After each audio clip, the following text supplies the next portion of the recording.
Thank you, thank you, thank you. Alice, I love you, girl. So glad you came out to God's country. I'm joking. California's sort of crazy country.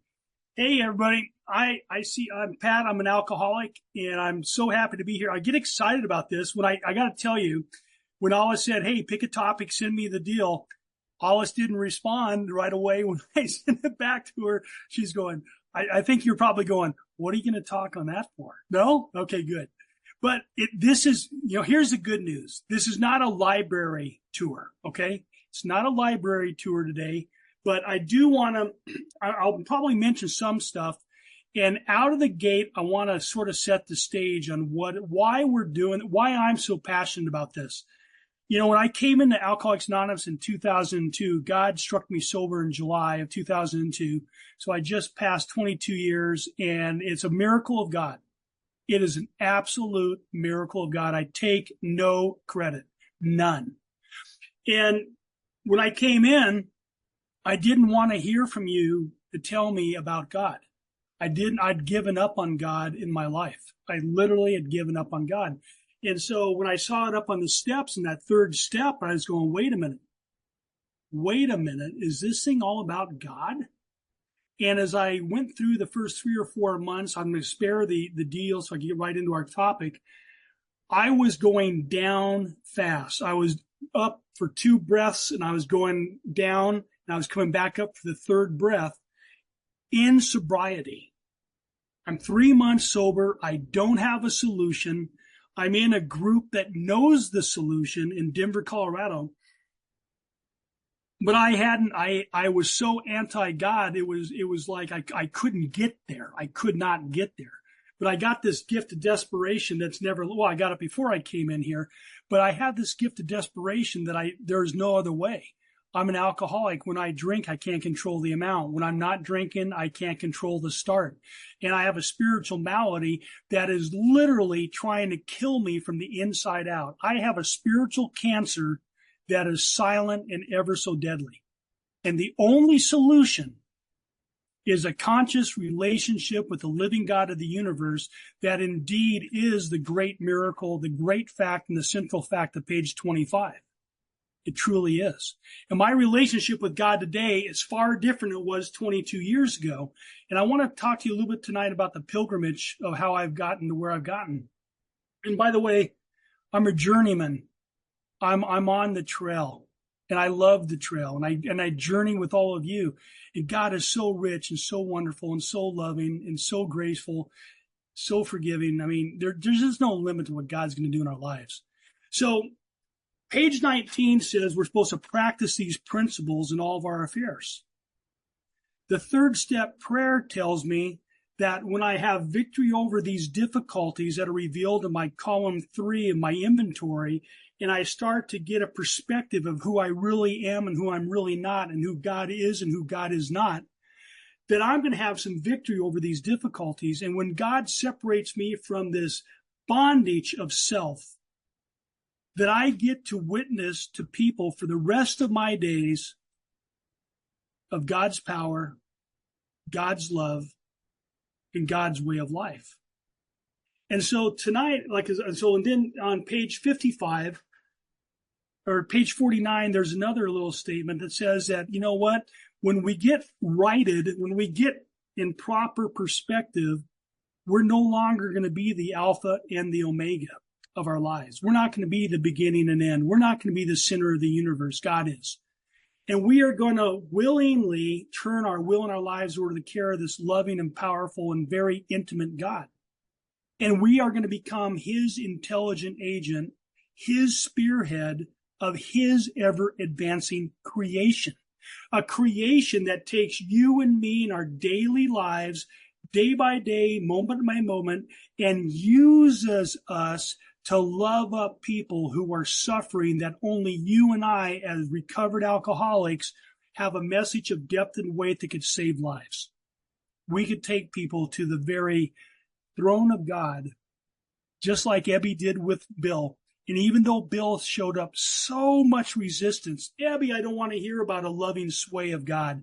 I don't care how loving he is. I don't care how wonderful he is. I don't care how great his guidance is. I don't want it. But the gift of desperation drives us back to open-mindedness.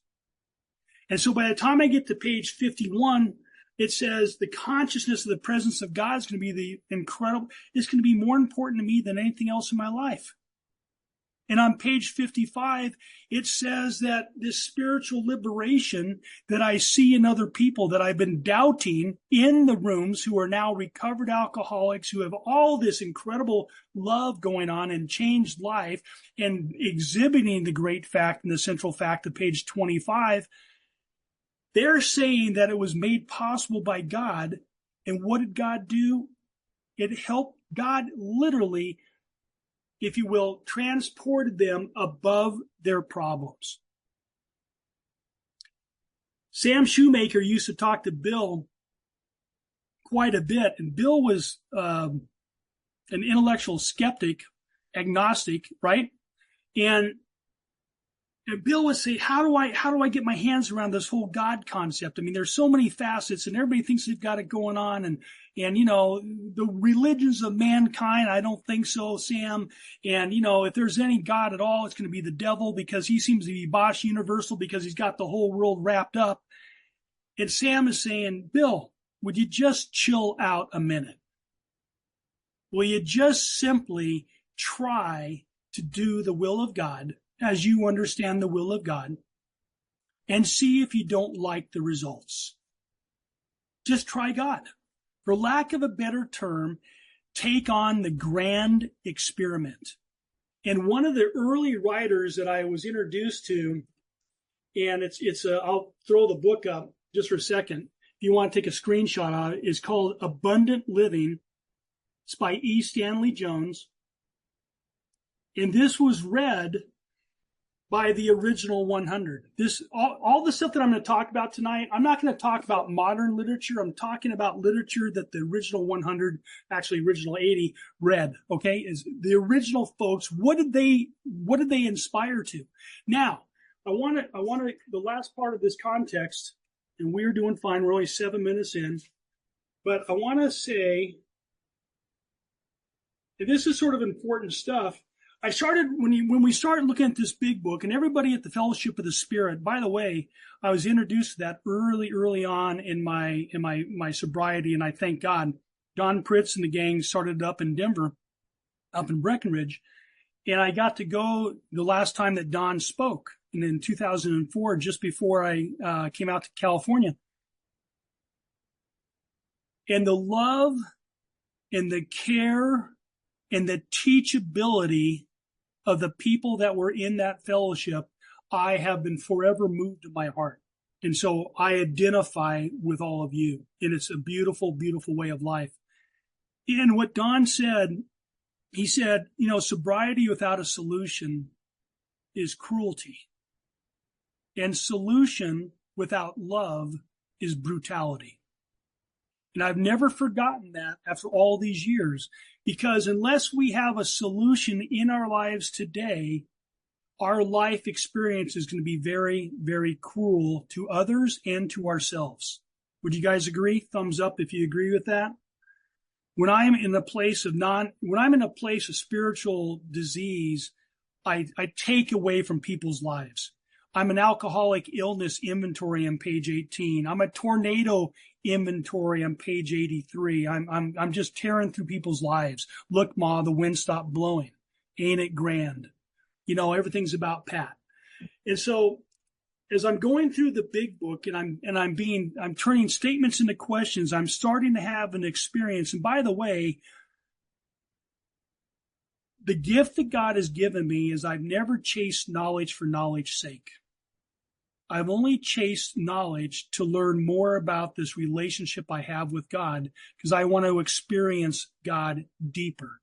I want to know God deeper than I do today. I want to be used to demonstrate God's love to you deeper and more impactful than I have today.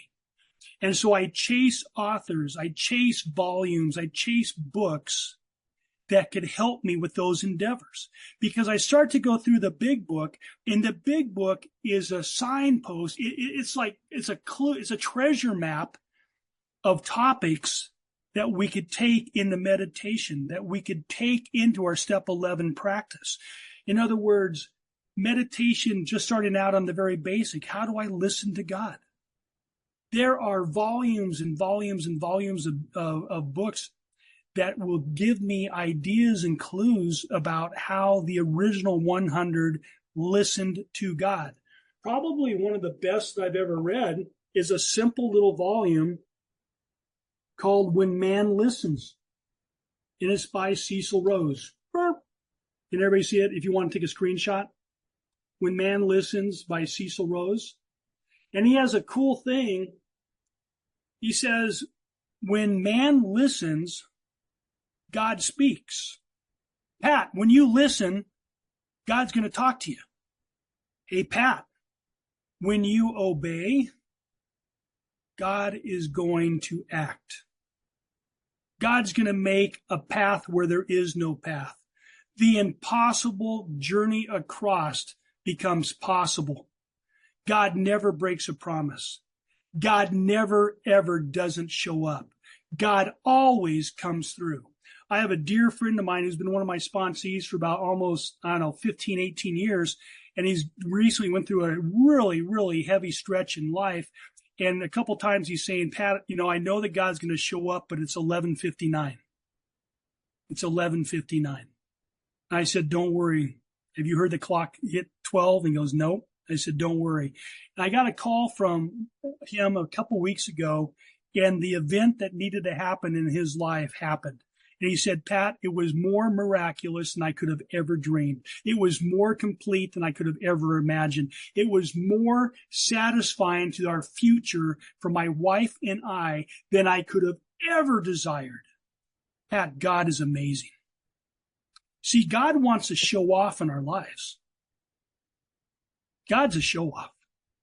I put my faith in God, and God comes through because he wants people to know him. All right? And so I'm going through the big book, and I'm reading stuff like this. Bill considers, who does he think Christ is? On page 11. And one of the things that I asked my sponsees, I said, who do you think Christ is? And sometimes the answer comes back, I don't know. I don't have any clues. Says, why don't you check it out? There's books and books and books about who Christ is. Why don't you check it out?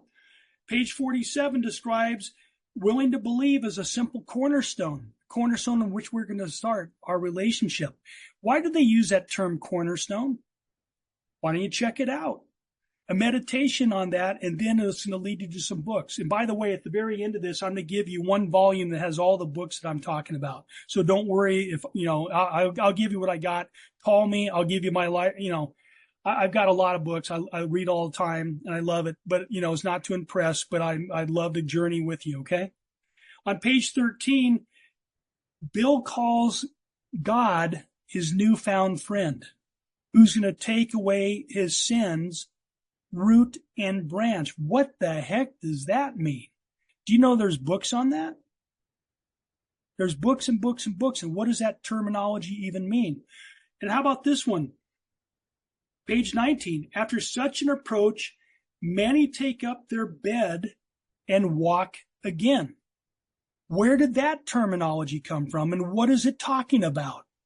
It's actually a biblical reference saying that God did the impossible in a man's life. Does God do the impossible in our lives today? Is there a place in my life today that I feel blocked off from God, that I don't think God could take me further? Is there a place in my life where I can't get over a resentment, that no matter how many times I've inventoried it, I can't get over it? I've got a fear that just keeps on nagging me. I got a habit in relationship that keeps tearing my relationship apart. There are books that we'll talk about that walk me through how to have a God-inspired relationship. Okay, I can't stop. Here you go. The greatest thing in the world. It's by a man named Henry Drummond. It was written I want to say 1884. It was one of the go-to volumes. And by the way, I don't want to overstate that's how thick this volume is. It's only, you can't even call it 40 pages. And it's the story of love, God's love for you and I.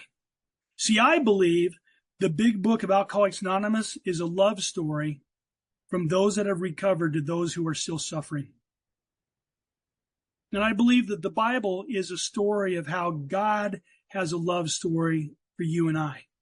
Now, it doesn't mean I'm trying to convert anybody to my way of thinking, my concept of God, but I want you to know that I didn't start out where I am today. So be careful of your journey. Be careful of your journey because, God does God stuff. And when God starts showing up, watch out. It gets pretty cool.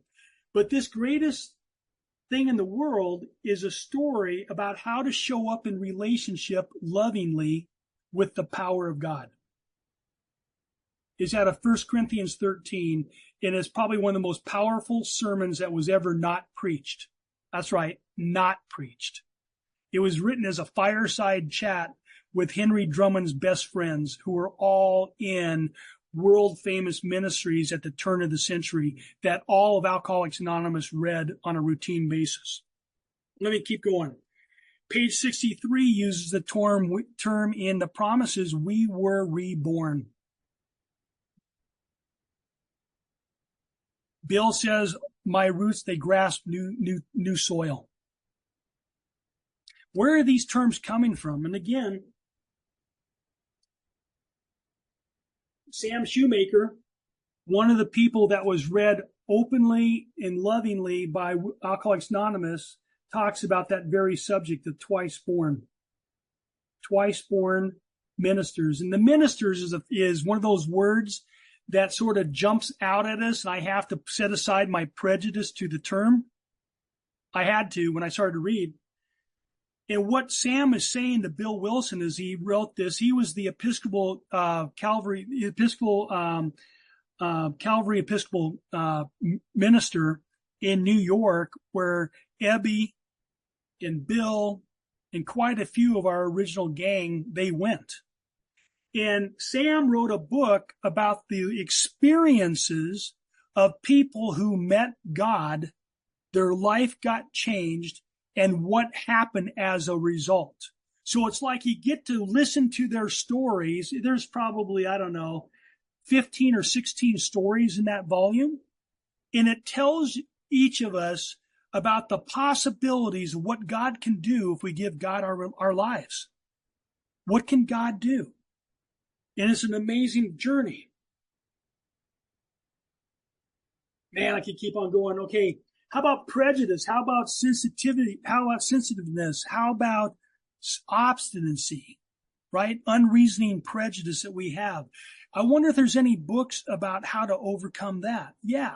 E. Stanley Jones has a whole section on what does it look like to have set aside in us those prejudice that are blocking me off from my God experience. E. Stanley Jones, who was read widely by the original 100, he was a guy that was a minister, if you will, in India for over 50 years. He met with Gandhi. He was twice nominated for the Nobel Peace Prize. No lightweight was E. Stanley Jones. And he had a love that was so infectious for God that Indians of the culture wanted to know E. Stanley Jones' God. See, God's about love. God wins hearts not by debate. God wins hearts not by trying to convince Pat that intellectually he makes sense. God wins hearts by changing Pat's life. And Pat shows up in a relationship in Escondido, California, differently with his wife and his child, who lives here now, and her grandbaby and their husband. Pat gets to show up as a sober, recovered man of God who gets to be used by God to be God's intelligent agent and a spearhead of God's ever-advancing creation in other people's lives. We get a chance to show up in our businesses where we live and somebody's going through a rough time and we get to pray with them. Because you know what the overwhelming statement about prayer is in the 11th step? Do it.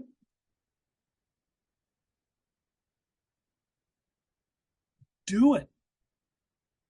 Well, how do I learn how to pray? What's the right way to pray? What's the right position? Do I have to turn? Do I have to kneel? Do I have to lay down? Hands raised? What do I have to do? Do it. And here's what I've come to understand after doing it for 21 and a half years, maybe almost 22 years, but 21 and a half for sure. The more I pray with God, the more I want to pray with God. The more I pray with God, the more I want to hang out with God. The more I pray with God, the more I want to listen to God. The more I listen to God, the more I want to do what God says. Why? Because there's this cool verse in the Bible that says that God's will is satisfying, it is good, and it is perfect. And I'm a mad dog. I want to find out if that's true. I want to find out if that's true because I knew I rolled myself into the ground living on Pat's will. I want to find out if doing God's will is good and satisfying and perfect. These people in the big book that are saying the consciousness, the presence of God's the most incredibly most important thing in their lives, they make a powerful reason for saying why they have faith. Why don't I take a listen? Why don't I read some books on faith? How do you acquire it? Why don't I read some books on faith and how people experience it? I'm a story person. Give me a story. Give me the theory. Show me a man's life. Show me a woman's life. And so one of the guys, okay, I'm going to go right in the middle because you guys might tune out. I don't blame you if you do. But if you tune out, here's the book that you want to get on Amazon. The book the early AAs read for spiritual growth. And I'm going to repeat it. The books the early AAs read for spiritual growth. And it's by a guy that was an archivist in Hawaii, and he's dead and gone now, but he loved God deeply, and his name was Dick B. And this guy was modern. He's in our era. And so I don't want to tell you that he was an 1800s, 1900s guy. He's not. But what he did, which is beautiful, is book after book after book. These are bibliographies of book after book after book by subject that the original AAers read. And I started going, you know what? If it's good enough for Bill and the gang, if it's good enough for Dr. Bob, if it's good enough for Ann Smith to do morning devotionals, it's good enough for Pat to take a read. And there's another one out there that I never knew about. I always knew about Emmett Fox's Sermon on the Mount. And boy, that was a great bridge for me because it was gentle to me to teach me a little bit about God. But there is another one that they read even more. Sermon on the Mount by a guy named Oswald Chambers. Sermon on the Mount by Oswald Chambers was also the same guy that the chief devotional, besides E. Stanley Jones' Abundant Living, the other chief devotional that they used was a book called My Utmost for His Highest. Somewhere around here. I probably got a copy of it. Here we go. Can you guys see it? My Utmost for His Highest. Fancy title. It means, Pat, give everything you've got. Either God is everything or God is nothing. What's your choice? For His highest. Why? Because I'm going to turn my will and my life over to the care of God, and I want God to do God stuff in my life. I want God to obliterate selfish self-centeredness. And by the way, make no mistake about it, These books that I read tell me very clearly that the spiritual malady that we suffer from, which is identified on pages 44, 45, and 52, signposts of my spiritual malady are the bedevilments on page 52. That selfish self-centeredness, that we think is the root. That's the root cause of the bedevilments. That is our spiritual malady. And the book's really clear that I don't have any ability to get rid of it. I could dress it up. I could paint the pig's lips. But the bottom line is, it's still there. And the only entity, the only person in the universe that could free me from the bondage of self is who? God. And make no mistake about it, for the rest of our lives, God, because he loves us so much, he will not settle. He wants you too badly. He wants you and I to experience his intimacy. He wants us to experience his love and affection. He wants us to experience his power. And he says, I'm in a war on your behalf, Pat. I am going to obliterate selfish self-centeredness. I'm going to kill it dead. One tentacle at a time that is strangling your heart. I'm going to kill it. And if we look at our lives over our growth in sobriety, we are all changing from one degree to the next, less and less selfish. We have more patience than we used to. We have more love for others than we used to. We can turn our attention to other people's goals and designs and affairs, not our own little designs. We start to see our lives change from the inside out. We don't window dress it.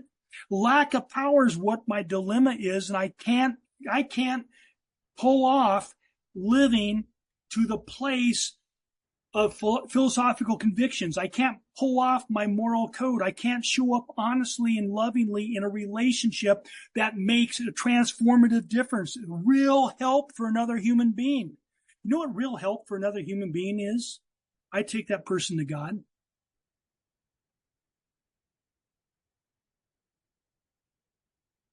I pray with people at my office who do not believe in God. I'm in a COO position of my company, and I'm probably going to get fired someday, and I don't care because God's my employer. I don't care. And I love people. I respect authority. Don't get me wrong. I'm not trying to be arrogant and self-centered about it. But when I see people suffering and I see people in torture, I'm taking them to the source. I say, you know what, Jim, do you mind if I pray for you? Pat, I don't believe in God. I said, I do. It'll be enough for you too. And I start a relationship with Jim about talking to God. Just like my sponsor did with me. Bill T, I don't believe in God anymore. I've given up on God. That's okay. I haven't. I got enough for both of us, Pat. And he taught me how to pray with others who were adversarial to God. It's the coolest thing in the world. With your sponsees, pray with them before the meeting starts, during the meeting when something comes up. At the end of the meetings, finish it with a prayer. If you have a meeting and you have the ability to put it in the format, put in prayer at the beginning, put a prayer at the end. Why? Because prayer is not an event. Prayer is an environment. We live in prayer.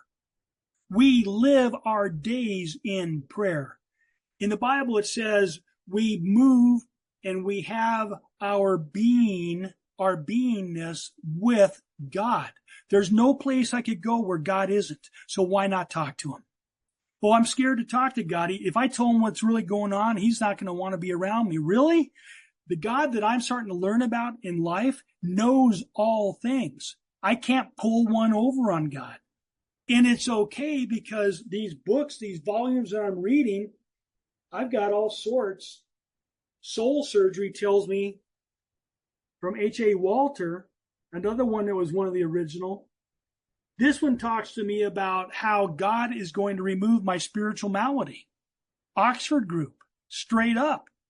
Oxford Group's going to show how the original 100 believed in God, the power of God, and the transformative freedom that God offers to take me out of my own torture chamber and put my feet on solid ground. How about this one? Believing in false gods. That's a good one. I Was a Pagan. This is by V.C. Kitchen. He was another one of the originals that they read. And no, this isn't trying to make a treatise on every other religion, but it is saying the following. The big book is misunderstood quite a bit when it says we can go around and basically invent God in our life. And I'm thinking, is that 5 minutes? Oh, thank you. The big book is never saying to Pat, go invent God. And let me ask you a question. If your marriage or your partner is in a death's door, or your marriage is breaking up, or your business is failing and you got financial ruin hitting you, you've got something that's dogging you that you can't get over, and you are so desperate and it's so dark and it's so black in your life, do you really want to be praying to a God you invented? By human stage? God says in the big book says about God that the fundamental idea of God's been poured into our hearts. The fundamental idea of God's been poured into our hearts. It also says that God enters our heart. Where was he before? We have to invite him in. Bill says he understood the significance of the cathedral. He said, I wanted and I needed God, and I asked, and guess what God did? God came. And then we have that great deal where it says, if I will draw near to God, God's going to run away? No. When I draw near to God, is God going to point the finger at me and tell me what a miserable, despicable, jailbait, judder, terrible, despicable human being I am? Never. Never. One of the things that I had to get my hands around is this. When I draw near to God, God reveals himself to me. God wants to be known by us. The big book and we agnostics about halfway through the chapter says, you know what? It's flabby goose flesh. Have you guys ever seen a goose without feathers? It is not a pretty sight. Flabby, the skin just hangs. If it's windy, it's going like this. It's just babbling back and forth. And it says that if you don't know if you have faith or you doubt whether or not God is, it says it's flabby. If you stay there, it's not saying that you don't start there. I get it. That's where I started, Cornerstone. I'm willing to believe. But it's about growth. It's not about thinking for all the rest of my days in sobriety, I don't know if there's a God. I don't know if God can be known. I don't know any of this. That's not what the big book's saying. The big book is saying God's knowable. Folks, it's controversial these days, which is sort of absurd, but it is. God is knowable. I don't know a billionth of who God is, but I do know God a whole lot better than I knew God 22 years ago. God is knowable, and God is approachable. God wants relation with us. And so the books that I read take me to those places, and I'll give you one modern day book that Henry Nouwen's one of my favorite authors. A lot of you on here know Henry Nouwen, but he wrote a book called The Return of the Prodigal Son, Henry Nouwen. And I'll finish with this. I was given this by a friend of mine in 1995. I didn't get sober until 2002. In 1995, my life was off the rails. In 1995, I had doctors tell me I'm probably going to die if I don't quit drinking. I had doctors telling me that your liver's hit. They're telling me that the slur in your speech you're never going to lose. It's always going to be there because of what you've done to your brain. First wife is leaving me. The second wife is leaving. My 3 children don't want me anymore. My business partners don't want me anymore. And this guy has the audacity to give me some stinking religious book. And I took this religious book and I threw it over in the corner of my room. Do you guys realize that I never read this book until about 2010? Some 15 years later, after I've been sober for, say, 7, 8, 9 years. It's the story of God's rescue plan. It's the story, the love story of God saying, you're too important to me, Pat. I'm not doing this without you. I'm coming after you. You can hide all you want, but I'm going to find you. And it's a good hide and go seek. God is coming after us. God wants us. And when God finds us, he's not trying to condemn us. He says, you belong to me. You have a new identity, a keystone identity, Pat. I get to read books about what does it look like to have God as my father. I get to look at books that teach me about what does God look like as God, my director, my principal, my employer, my creator. Do you realize that none of us are a mistake? We're a masterpiece for God.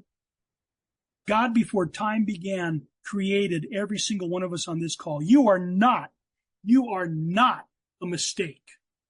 There is nothing about your life that's a mistake. You are a masterpiece from God himself. And he says, you are mine. I love you. I will go to the ends of the world to find you. I will bring you back. How do I know that? How many of you knew a whole lot about the big book when you first came into the rooms of AA? But yet you stayed sober, this period of sobriety that you have now. I'm not talking about relapse, but I'm telling you now that you're sober. How did that happen? Was it your knowledge of the big book? Was it going to 90 meetings in 90 days? Was it calling my sponsor every day? All these things are good. I'm not arguing with any of these. That's not my point. My point is this. The very hand and loving hand and powerful hand of God reached into my torture chamber called Pat's heart, Pat's mind that was dark and had no hope and was bitter and confused and baffled, overwhelmed and hopeless. And he speaks to the parts of my heart that I could hear and he says, Pat, I'm rescuing you. You belong to me. Come home. Well, God, I'm not sure if I could do. Come home. I don't know enough. It's okay. I'll teach you. But what if you, don't worry, I'm good. But what if you try to tell me, I love you. Come with me. Walk with me and find out if my ways are good, satisfying, and whole. I love you guys. Thanks for the time. Hands up, and my new friend Shafardine.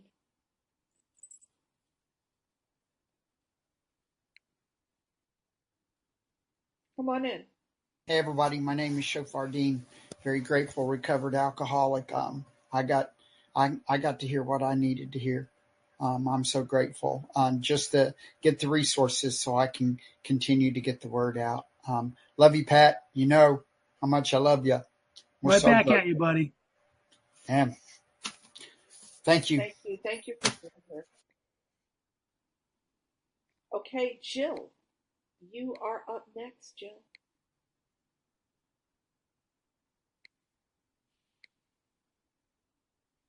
There you go. I'm Jill. I'm an alcoholic. That was lovely. I can't stop smiling. I have a question.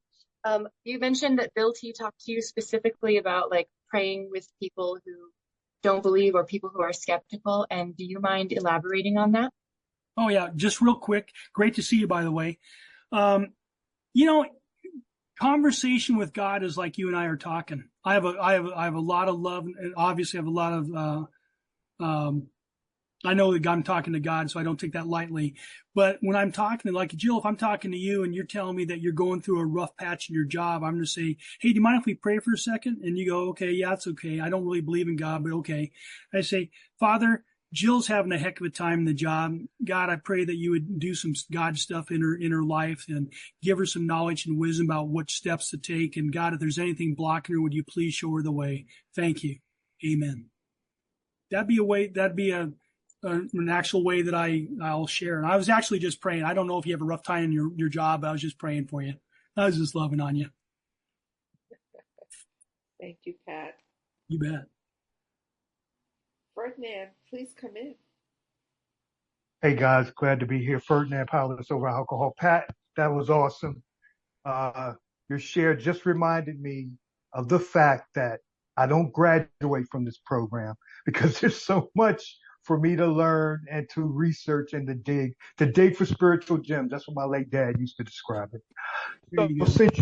So since you read a lot, why don't you give me a brief description of what's the best circumstances of when you read and meditate? Like, it's an evening, morning.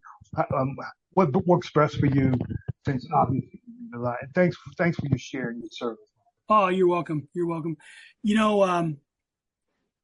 Well, you asked like what are my spiritual practices for reading, and I read usually early in the morning before anybody can interrupt me, like 5 o'clock, 5:15, and I get a good solid hour and a half before anybody's really grousing around in my work, and it's also a time where like I in the Bible, like if you take a look at my Bible,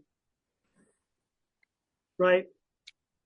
So I'll read that a bunch. And I started doing that, 20 some years ago. And the reason was, Ferdinand, is that Dr. Bob did that and Ann did that. And so they did it early in the morning. So I figured if it's good enough for them, it's good enough for me. And it works well for me. Late at night, I fall asleep. I'm good for 3 or 4 pages and I fall asleep. And that's part of my practice. There's more to it, but that's part of the practice. You bet.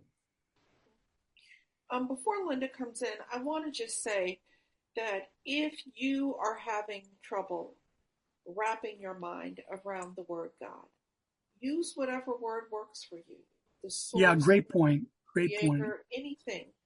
But I want people to put their hands up and ask Pat questions.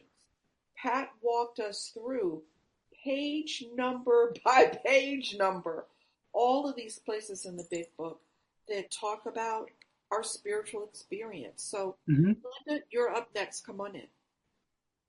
Thanks, Alice. Hi, everybody. Linda Alcoholic.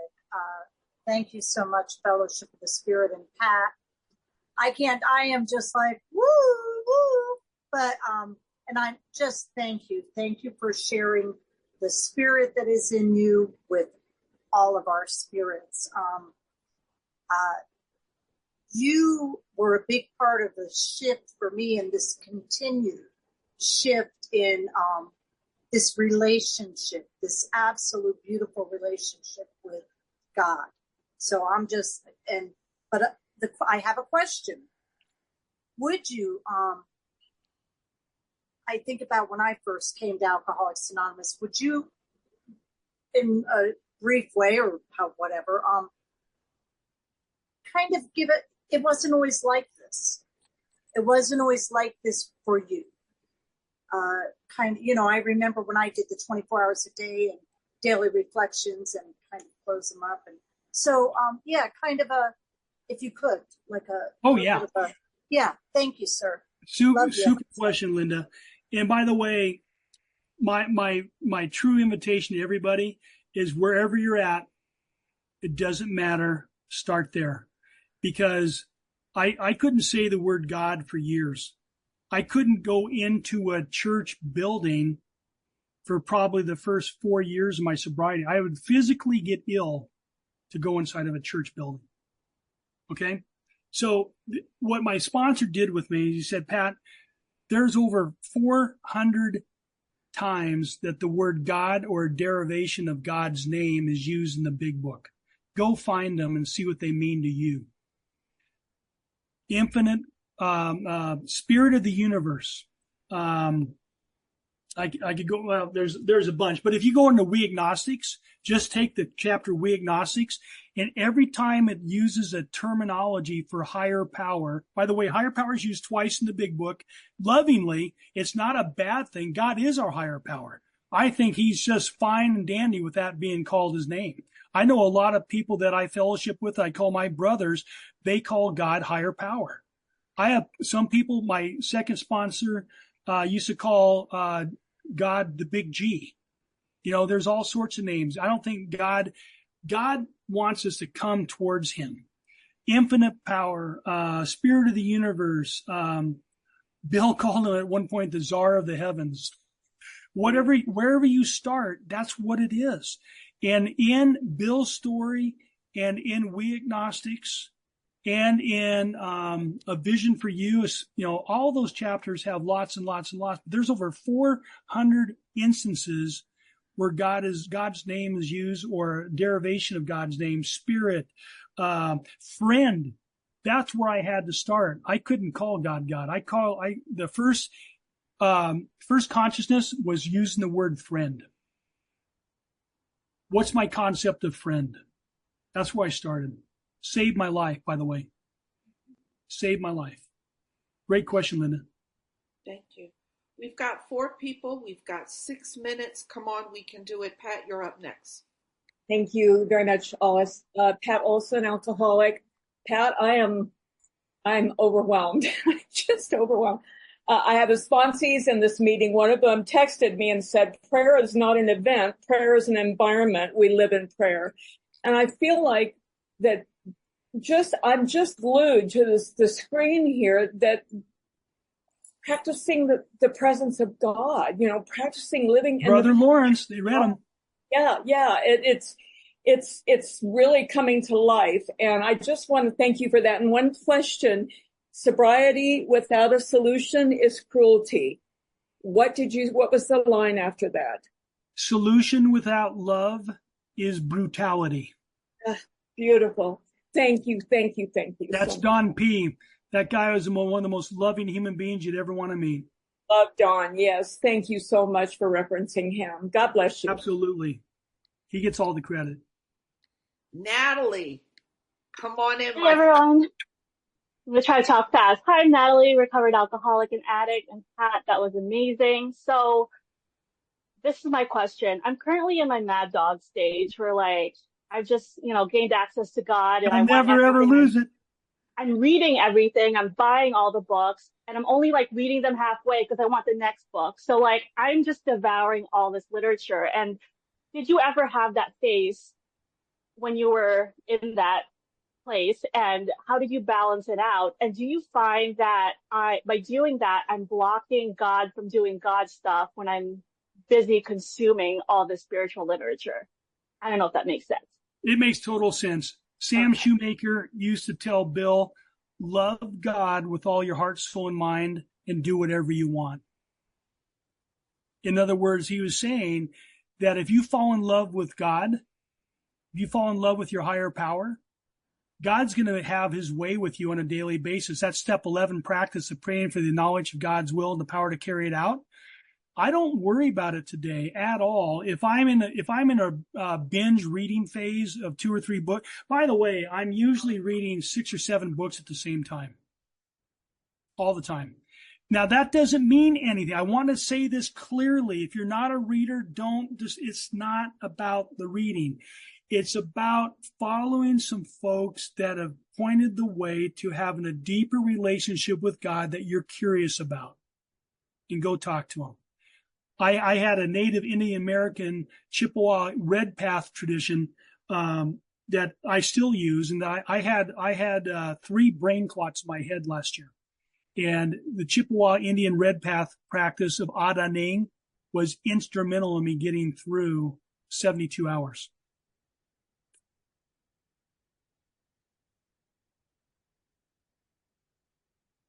Thank you, Alice. I'm Sarah. I'm an alcoholic. Pat, so you had said at one point, Corinthians in the Bible, what was that? You hear it, you'll hear it at the weddings sometimes, Sarah. 1 Corinthians chapter 13. And the book is called, I'll put it back up here. Here you go. Okay. Thank you. By the way, it's the first hit you'll get with Amazon. It's a real popular read. Real popular. Thank you, Pat. You'll love it.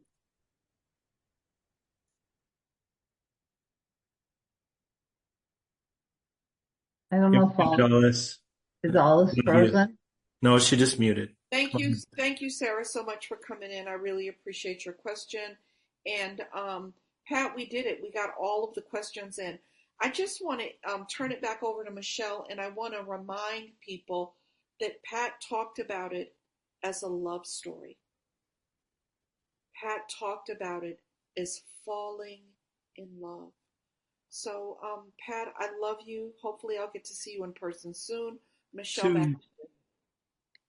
Thank you.